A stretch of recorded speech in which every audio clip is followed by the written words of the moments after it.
Down in the great near to a state that is Washington, D.C., on the corner of Kennedy Street Northwest and 7th Street Northwest, by which of course I mean the southeast corner, just past Yum's Carryout and their amazing lo mein noodles, or so I've heard, there's a little eatery called Tony's Place. They serve an amazing BLT, or so I've heard. I never go out. Well, out in front of Tony's Place, just in front of their entrance ramp, sits a bench. An old bench. This bench has been painted so many times, it's all colors. It is a pulsating void. Nobody knows why the bench is out there. Could have been a bus stop at one time. Someone could have been nice for some reason. Doubtful. For whatever reason, Sean had his reasons for being there. He put his backpack on the ground and sat with the kind of sound a much older 20-year-old might make. "Old Herbert," he said. "How are you doing?" Sean didn't really care, but he'd reached that age where pointless questions really were better than nothing. And that's where the doubt resided. And Sean had enough doubt. So he talked. He talked about school at great length, about teachers and his peers. But of course, Sean hadn't been at school in weeks. And what would the school do? He lived out of the district and out of touch. His phone was dead, and the last time he checked, his mailbox now belonged to someone else. Sean missing school wasn't an issue. We miss embracing one another, but we've found it livable. And that's what life is these days, isn't it? Livable. Something we might be lucky enough to survive, if only for a little while. Sean didn't go into too much more detail with old Herbert. He didn't tell the old man about the computer he didn't have, now that school was mostly done through the computer. His iPad was with Sherry as far as he knew. His phone was dead. Sean was getting a crash course in the kind of America the Republicans want. The kind where the poor know its place. Sean was fortunate enough to be white, though he was poor, though he was homeless. He ran a much lower risk of being picked up off the street and possibly thrown into a jail for the rest of his youth. He could walk down the street in the middle of the night, maybe sleep in a park. He was catching on to the invisibility being white grants you in this country of his. It's not really something a 14-year-old should have to learn. We live in a country, after all, where children are hovered over, doted on, obsessed about. Unless they're homeless. Unless they're poor. Sean's sharing a room with a guy named Joshua these days, who he doesn't particularly care for, except for the fact that he gets to share his room. After DC Home Storage shut down, things got a little rough for Sherry and Sean. Now they live apart and have plans to meet every Wednesday. They used to text every night, but Sean broke his phone again. He's 14. He's not free from the concern of Joshua's mother, Kit. It must be short for something. So he finds himself making up a lot of details about his life that he would rather not. He didn't lose his parents in the Las Vegas mass shooting of 2017. This is all a mix-up of COVID, and they're traveling in South America. Belize, possibly. And then the house had to be tented, and his dog ate his computer, and his dog ran away.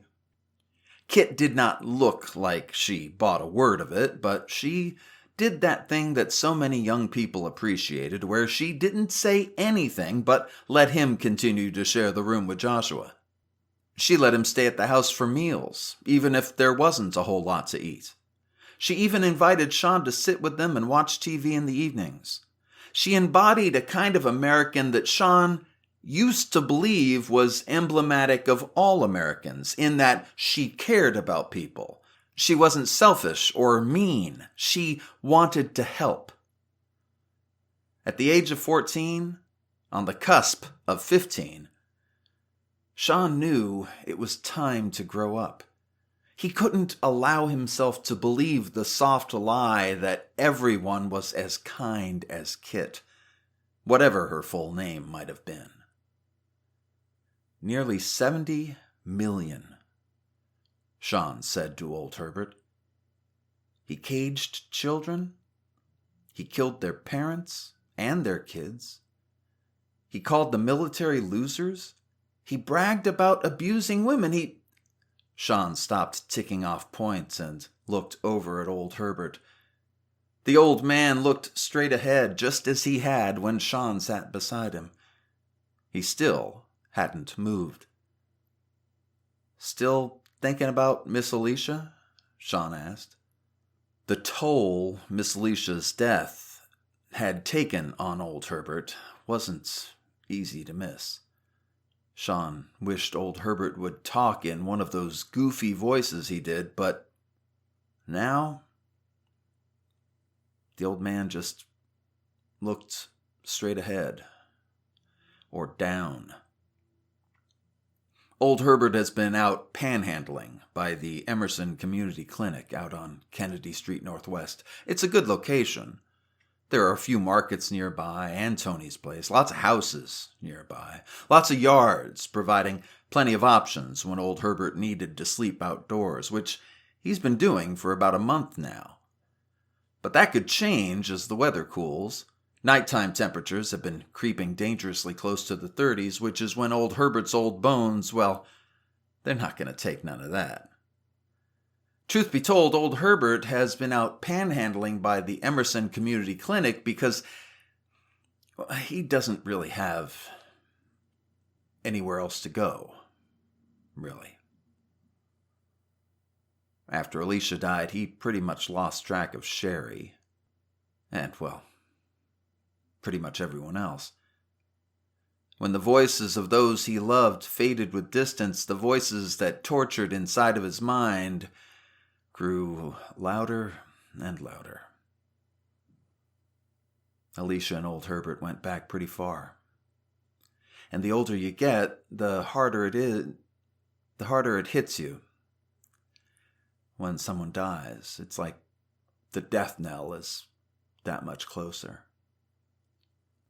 Sean hadn't even considered seeing old Herbert on this day, the day after the election, the day when we learned that Trump was no accident.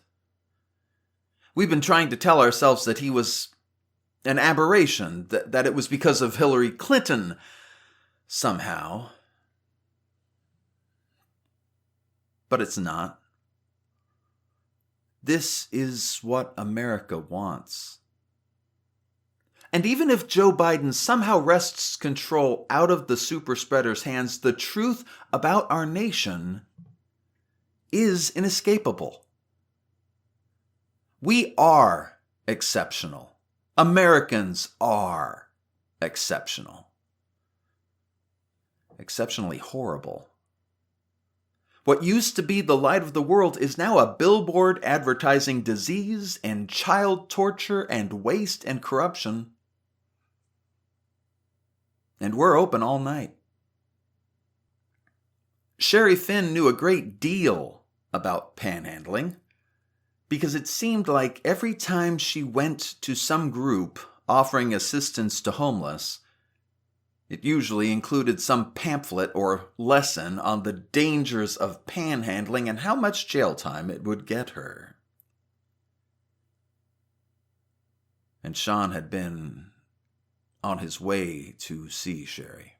To find Sherry is more appropriate, because lately she has not wanted to be found.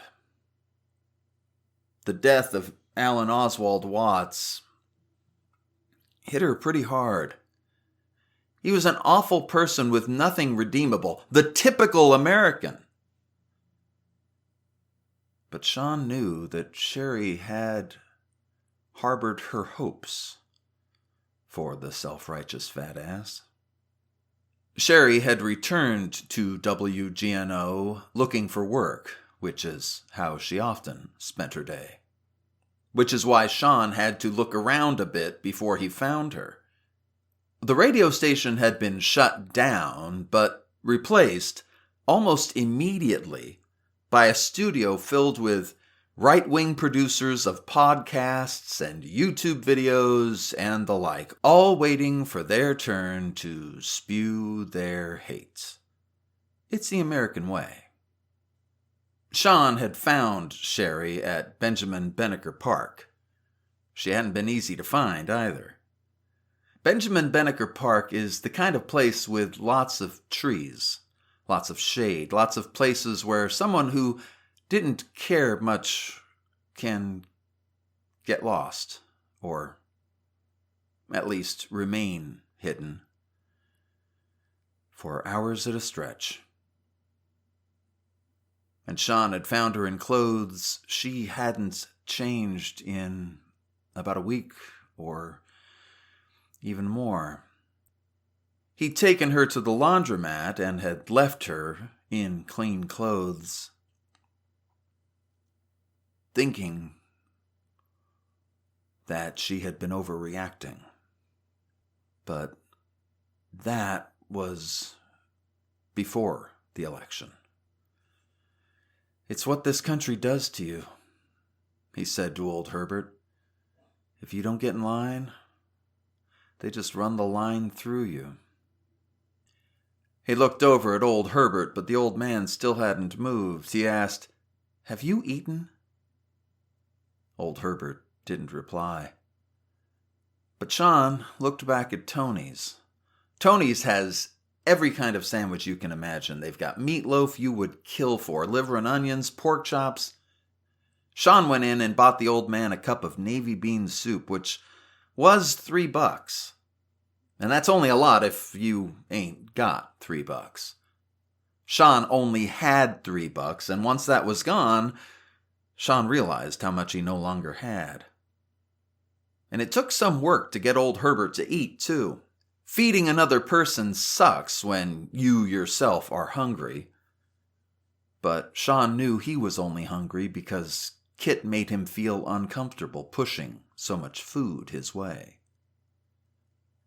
So Sean got down to asking the question he had come to ask. Not the question about where his mom was, because he was sure old Herbert didn't have a clue.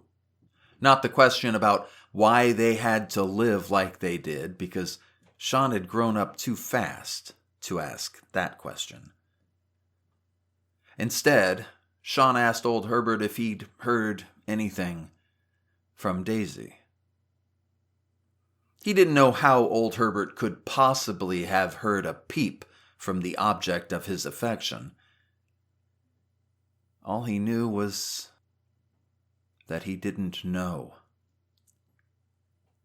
Daisy was, after all, a Latina of a certain age, the age Republicans like to take Latinx children and torture them, which was now legal in America and very nearly applauded.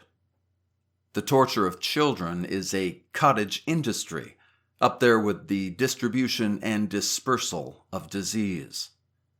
Sean realized that the spread of disease wasn't just legal, it was endorsed, franchised by the highest office in the land.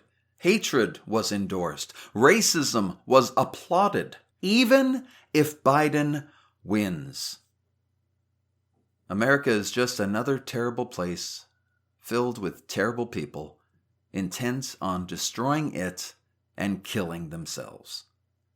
Sure, there may be a few more. Eight more decent people than not in America. 8 more people who are ethical. 8 more people who are kind than who are not. But Sean was willing to bet that Europe had 9.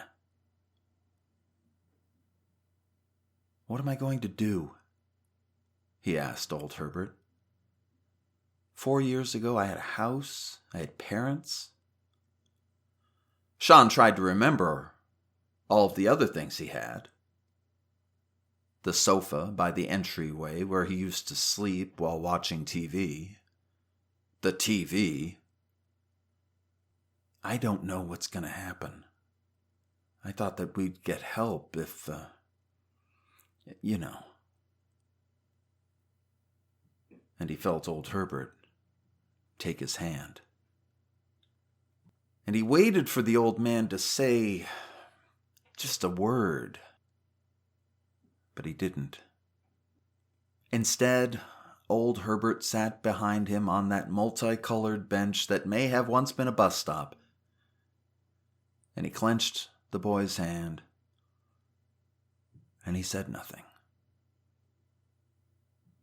It was almost, just about, enough. Be good to yourself. Be kind to others.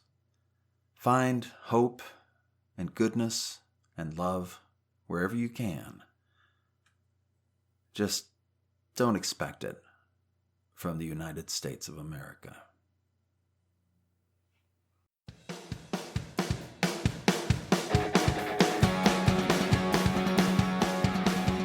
This is Ken LaSalle, and I just wanted to thank you for stopping by for this episode of DC Home. For more information about myself and the work I do, I invite you to take a look at my website at kenlasalle.com. You can also find me on Amazon, Audible, iTunes, and anywhere you find ebooks, paperback books, and audiobooks online. That's also where you'd find DC Home Season 1, available in ebook and in audio. You can also find me on Facebook, Twitter, and YouTube by searching my name, Ken LaSalle. And thank you, as always, for your support.